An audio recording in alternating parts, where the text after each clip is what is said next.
Monsieur le ministre du Travail, Madame la secrétaire d'État, Monsieur le haut-commissaire des Nations Unies chargé des réfugiés, Mesdames et Messieurs, je pense que c'est une grande cérémonie que nous avons ici et c'est un honneur pour moi d'être avec vous aujourd'hui. La dernière fois que je suis venu ici à Aliadé, j'ai pu visiter et discuter avec les populations hôtes, mais aussi j'avais rencontré les populations réfugiées et j'ai été vraiment enchanté par la chaleur humaine.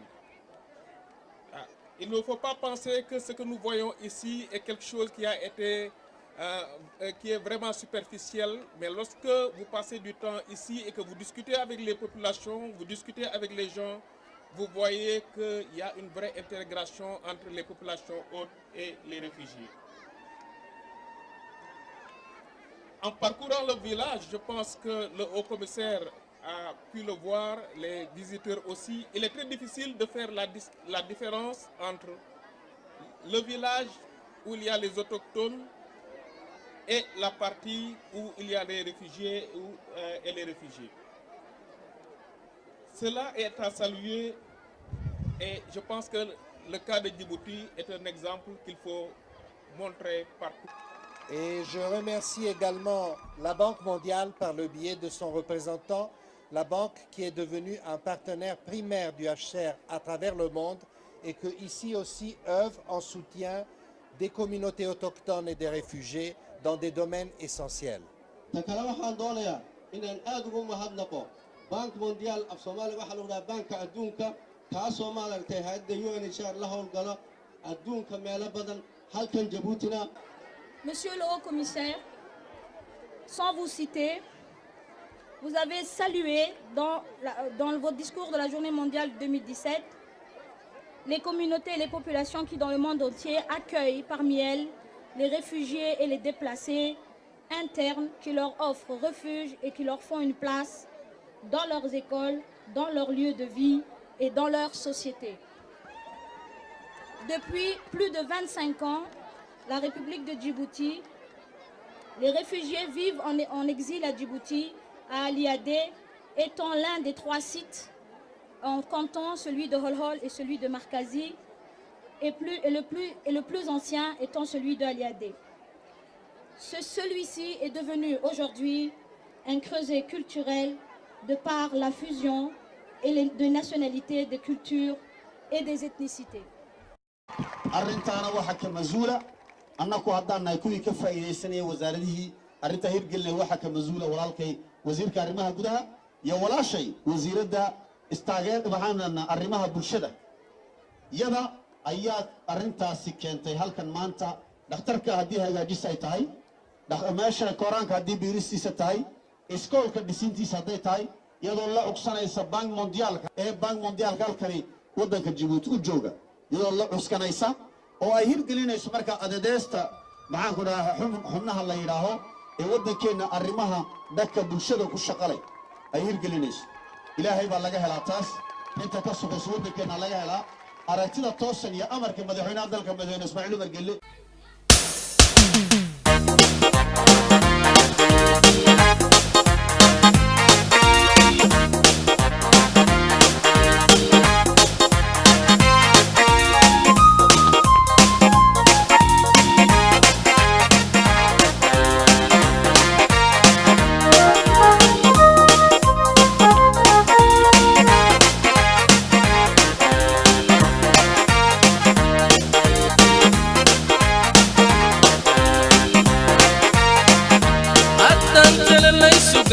ونقموتا بقالي حدان تمر ليسكو قيل تصمد صدح القيال حدان تمر ليسكو قيل ونقموتا بقالي حدان تمر ليسكو قيل شنو طبعا تاي waxaan joognaa cala cadde xaflad aad u weyn oo dawladda soo qabaqaabisay ayaan ka soo qayb galnay annagoo adeystiya waxaan iminka ka hadlayaa waa santraalka hortiisii qaybtii tekniiga oon dilaaradii munaasabadaasoo aad u ballaandheed annagu waxaan ku lahayn qaybteeda ah in aan keeno hay-adda ama dowladda oo ballaarintii la samayn doono centraalkan oo lasii ballaarin doono taabaan u soconay oo dhowaan la dhigi doono muxuu ahaa dhagax la dhigi doono oo ballaarinteedii soo doonto taabaan joognaa munaasabadda weyn ee maanta calcadda ka faa'iidaysatay waxaa la arkay tii horete ee in ku filnaan weyday faa'iidadiina way arkeen degmadii calcaddo oo maanta la joogo oo imikadan wixii lagu hadlayay iyo wixii la cabay oo dhan baa hay centraalkani hay u tahay aabbo ay qaboojinayso ay koraanka siinayso saa darteed waxaa la gartay in centraalkii lasii ballaariyo oo la weynayo oo tan labalaabkii ama saddex laabkii lagu daro barnaamijka habay iyay tan u tahay hormood budjeegiina waxaa laga helay pregan laga qaatay bog mondiaalka laakiin taas haddana kuma filno waxaa maanta dad loo yimiday ee loola socdo oo komisaarkan hasheerta ka socda waa in la weydiisto ama beledweyne la sameeyo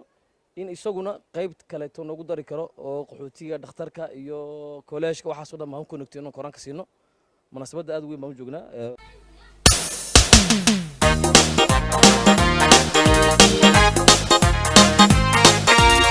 On produit la journée parce qu'il y a le soleil. Et le soir, quand il n'y a pas le soleil, on doit stocker une partie de la production et qui peut être utilisé la nuit. La nuit. Donc ça aussi, c'est ça. Parce que c'est la nuit ou c'est le plus important. Tout à fait. Parce que la demande et la journée et la nuit, les gens ont besoin d'électricité. Pour la lumière. La lumière. Non, vous attendez de vos commissaires. Oui, on peut les multiplier. Tout à fait. Avec tous les. Ça va faire des enfants. Voilà. Merci. La nuit. anigu waxaan ahay presidentga ama madaxa maaraynta guddida maaraynta ee centraalka ayaan ahay waxa weeyaan centraalkan Cali Cadde waxaa la sameeyay 2012 uu madaxweynuhu qodobka ka jaray madaxweynaha wadanka Djibouti mudane Ismaaciil Umar Geele waqtigaas uu qodobka ka jaray waxa loo sameeyay oo lahaa oo ka faa'iideysanayay bulshada ku nool magaaladan Cali Cadde maanta waxaa la gartay in ma aragtay in la ballaariyo centraalkan in la ballaariyo ayaa ma aragtay ayaa la gartay ballaarintaas intan uu yahay in la laabo ayaa la gartay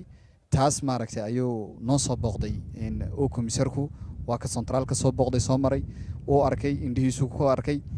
ballaarintaas waxaan u maleynaynaa inay in badan dadku ay ka sii faa'iideysan doonaan wax weyn centraalku degmada horumarka ma aragtay degmada uu soo kordhiyay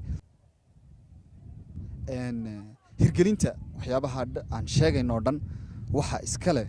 ee ma aragtay ka madaxa wax weeyaan waa ADDS-ta wakaaladda